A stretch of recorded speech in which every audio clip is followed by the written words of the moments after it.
You may have heard the saying, rent money is dead money. And that may be true if you're not investing or anything like that. However, let me show you a personal example. I'm looking at moving to the Gold Coast, apparently like the rest of Australia. So things here are super, super hot and property prices are going through the roof. But I did a cost-benefit analysis in terms of what it would cost me to purchase a home versus what it would cost me to rent the equivalent type of home.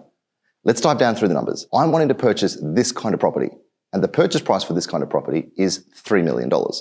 Let's go through the costs.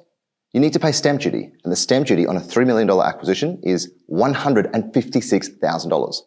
Now, I want to put down a 20% deposit. That is $600,000.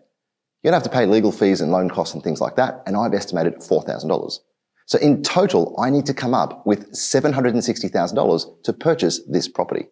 But we're not talking about the purchase price in terms of deposits required. We're talking about what it's going to cost me to own it. Now, the loan that I'll need is $2.4 million. And I've worked out that at the current interest rates on a 30-year principal and interest loan, it's going to cost me $15,000 a month in repayments. But it doesn't stop there. I've then got to factor in things like rates and insurances. Of course, every homeowner needs to pay those. And I've budgeted on $1,000 a month. So all up, to own this property, the monthly repayments are going to be $16,000 as it stands today. Let's now have a look at what it costs to rent the equivalent type property. These are the properties that are for rent for $2,000 a week.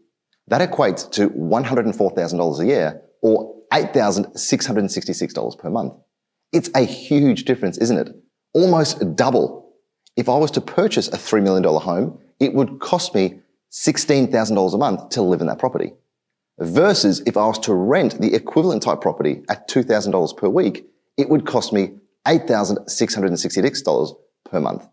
But it's not just the cash flow.